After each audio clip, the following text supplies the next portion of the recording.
बिस्मिल्लाहिर्रहमानिर्रहीम। Dear students, आज का हमारा टॉपिक है डिप्रेशन ऑफ फ्रीजिंग पॉइंट। सबसे पहले आप ये समझ लें कि फ्रीजिंग पॉइंट क्या होता है। ज़ाहिरी बात है, अगर हम सादा लैंग्वेज में बात करें तो फ्रीजिंग पॉइंट वो नुक्ता होता है जहाँ पर वो टेम्परेचर होता है जिस पर कोई लिक्विड जो है वो फ्रीज़ होता है। अब उसके बाद scientifically in the language of chemistry हम कैसे इसको डिस्कस करेंगे। मैंने इसकी डेफिनेशन सामने लिखी है, याद रख लें। दो फेजेस होते हैं, एक लिक्विड फेज़ होता है, एक सॉलिड फेज़ होता है। वो कह रहा है ऐसा टेम्परेचर जिस पर दोनों फेज़ सॉलिड और लिक्विड दोनों फेज़ को एग्जिस्ट करें, यानी दोनों पाए जाएं और बिल्कुल कन्वर्जन हो रही है, यानी लिक्विड सॉलिड में कन्वर्ट हो रहा है और सॉलिड लिक्विड में, यानी दोनों जो हैं को एग्जिस्ट करें। अब यहाँ पर आगे ब्लू कलर में देखें, अगर आपके सामने नज़र आ रहा है आपको, तो एक ऐसा टेम्परेचर है जिस पर सॉलिड और लिक्विड फेज़ जो हैं उन दोनों का सेम वेपर प्रेशर है। यहाँ मैं आपको क्लियर करता चलूँ, आपको मैंने लास्ट टॉपिक जो पहला पढ़ाया था लोअरिंग इन वेपर प्रेशर, उसमें मैंने आपको बताया था कि जब भी आप कोई भी solute non volatile non electrolyte जो है आप सॉल्वेंट में डालते हैं वो सोल्यूशन बन जाता है। अब जो सोल्यूशन का जो वेपर प्रेशर है वो ओरिजिनल वेपर प्रेशर ऑफ जो सॉल्वेंट था उससे कम हो गया है। जाहिर बात है, जब वेपर प्रेशर कम होगा तो फिर अल्टीमेटली जो है फ्रीजिंग पॉइंट कम हो जाएगा, डिप्रेशन हो जाएगी इसमें। अब मैंने आपको कैसे बताया, देखें मिसाल के तौर पर आप कोई भी सॉल्यूट सॉल्वेंट में डालते हैं तो उसका वेपर प्रेशर कम हो जाता है, सोल्यूशन का वेपर प्रेशर कम होता है।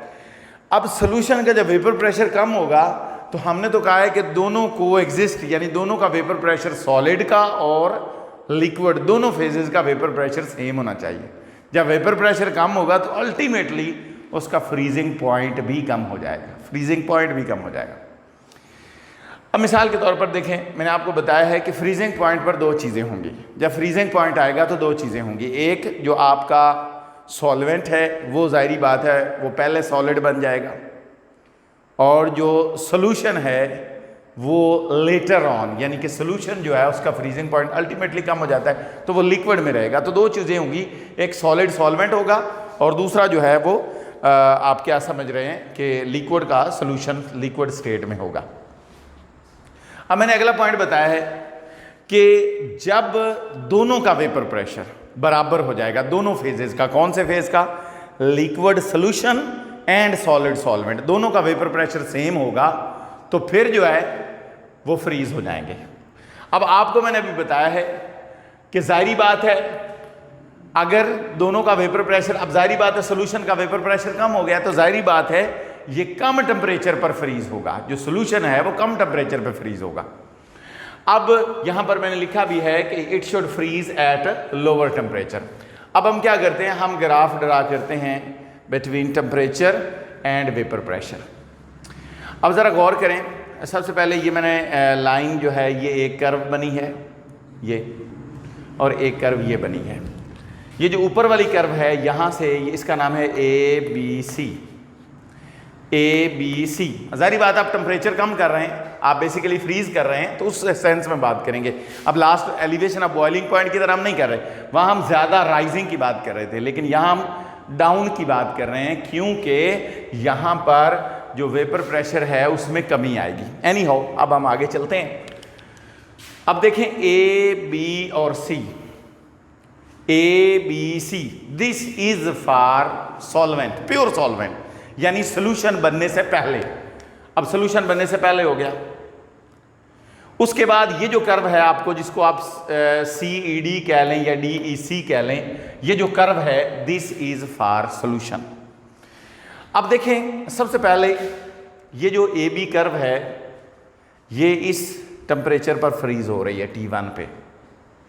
ये प्योर सॉल्वेंट है जो T1 पे फ्रीज हो रहा है इस पे।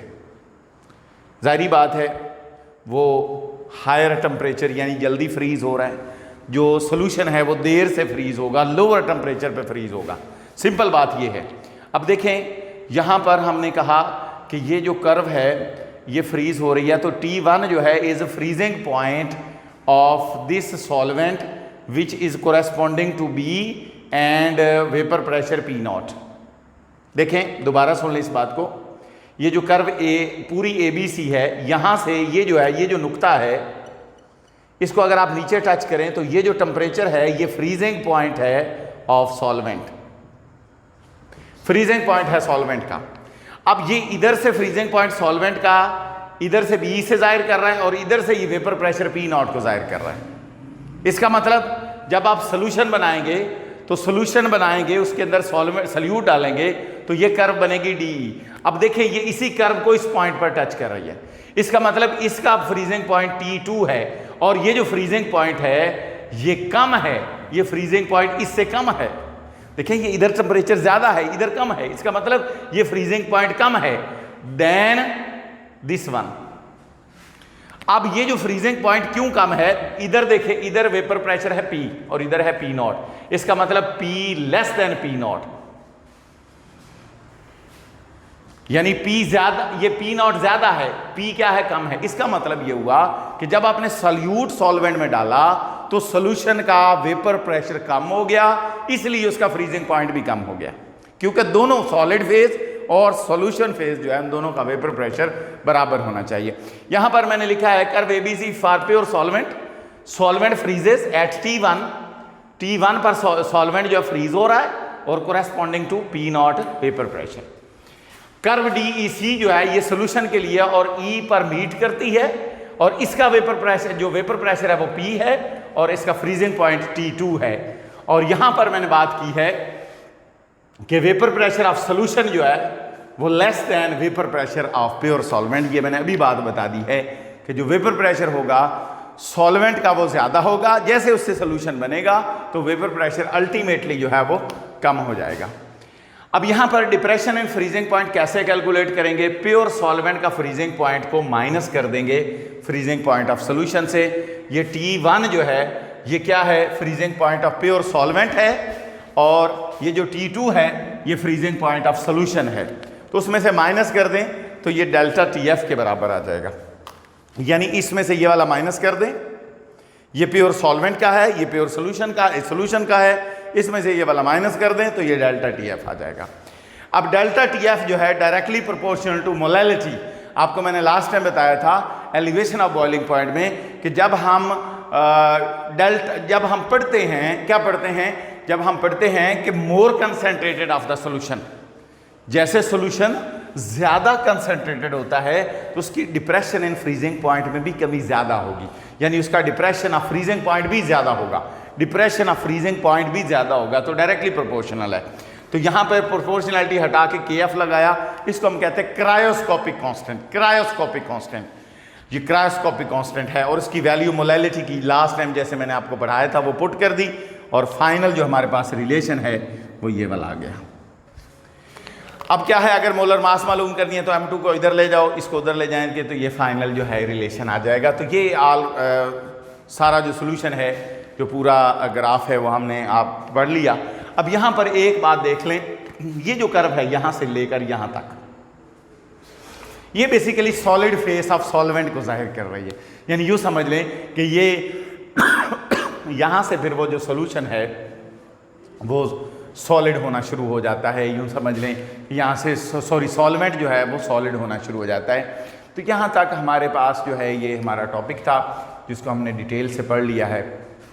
होपफुली आपको समझ आ गया होगा। अगर किसी स्टूडेंट के जहन में कोई कन्फ्यूजन होगी तो you can comment over here. Thank you very much. अल्लाह हाफिज़। आज के लिए इतना ही।